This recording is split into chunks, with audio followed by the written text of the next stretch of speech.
Assalamualaikum, Sampurasun, Wilujeng Enjing, wargi Jabar. Semoga sehat selalu seluruh warganet dimanapun berada. Terima kasih ya. Selamat bermalam minggu. Hari ini di rumah nih. Malam pulangnya jam 2 dari Kerawang. Susah kalau pulang kegiatan itu di jalannya itu harus melewati histeria orang. Terima kasih pada seluruh warga yang begitu mencintai apa yang saya kerjakan. Dan hari ini banyak orang bertanya, Kang Deddy, kenapa sih kekeh nggak mau rapat di hotel-hotel untuk para pejabatnya dan para pegawainya? Kita tahu ya, Provinsi Jawa Barat itu terhampar kabupaten kota. Kabupaten kotanya ada yang besar, ada yang kecil. Dan kemudian siapakah sih yang harus mendapat perhatian utama di Jawa Barat itu adalah daerah-daerah yang fiskalnya sangat rendah. Fiskalnya sangat rendah bagaimana? Pendapatan daerahnya kecil, habis untuk gaji pegawai. Bahkan Kabupaten Pangandaran kasihan banget tuh sama ibu bupatinya. Kalau ketemu saya selalu nangis. Kenapa? Tunjangan pegawainya sudah 5 bulan tidak bisa dibayar. Karena kemampuan anggarannya sudah sangat terbatas dan harus dicari solusi. Ibu bupatinya sudah ke Jakarta kemana-mana untuk cari solusi. Dan saya juga lagi memikirkan untuk menyelesaikan. Nah, problemnya apa? Tidak boleh terjadi kesenjangan antara daerah dengan pusat kota. Kenapa kesenjangannya? Saya contoh ya.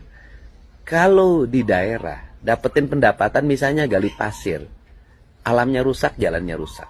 Gali batu, alamnya rusak, jalannya rusak. Kemudian babatin pohon, alamnya rusak, jalannya rusak. Pendapatannya ya segitu-gitu juga, ditambah nggak pernah jujur tuh ngitung pendapatan pajaknya.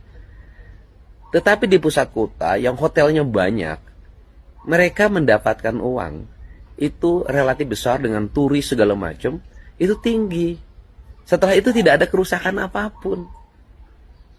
Beda dengan orang desa. Nah, pertanyaannya adalah, apakah kabupaten-kabupaten yang fiskalnya rendah, yang sekolahnya masih pada jelek, irigasinya jelek, jalan-jalannya jelek, puskesmasnya jelek, kemudian BPJS-nya belum terbayar, kemudian sanitasi lingkungannya masih buruk, kemudian apalagi tingkat pendapatan per kapitanya masih rendah, kemiskinannya tinggi, rakyatnya terlibat pinjol, kemudian bank emok, dan berbagai ragam lagi, mau uang yang dikumpul-kumpulin dari pajak itu dibuat untuk kegiatan rapat-rapat di hotel di kota besar.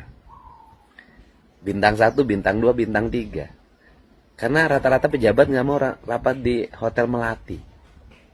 Nah, ini kan tidak boleh terjadi. Karena itu tidak boleh terjadi, pemerintah ini ya sudah namanya rapat bisa di kantor saja. Uang-uang yang biasa dibelanjakan di hotel-hotel berbintang itu dan di pusat kota itu kita gunakan untuk bangun sekolah, bangun jalan, bangun irigasi, bangun puskesmas, bangun saat kita di toilet hotel bintang 5, toiletnya keren banget, rakyat kita banyak yang nggak punya toilet. Nah, ini cara saya untuk mengefisienkan anggaran minimal bisa menyelesaikan problem-problem kecil di masyarakat. Jawa Barat 360 miliar, BPJS-nya belum kebayar, masa kita mau buangin duit?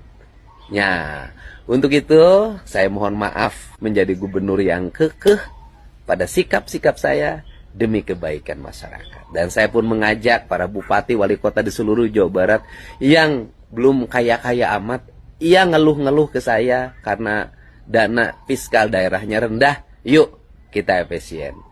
Jangan dulu berpesta kita di atas derita. Karena apa? Saya ini pengalaman lah, tahu kalau rapat-rapat di hotel itu, ya kan? Apa sih yang terjadi oleh kita? Penyelenggara rapatnya itu seringkali SPJ-nya, pertanggungjawabannya tidak sesuai dengan realisasinya yang digunakan. Kamar 5, ya kan? Yang dipakai 3, tahulah gitu.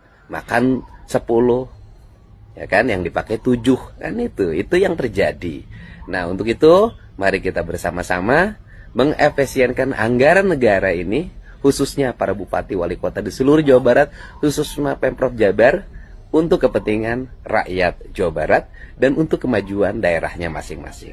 Jangan buang uang di satu daerah ke tempat lain buanglah uang di tempat daerah itu berada. Karena rakyat kita berkeringat bayar pajak, ingin daerahnya maju.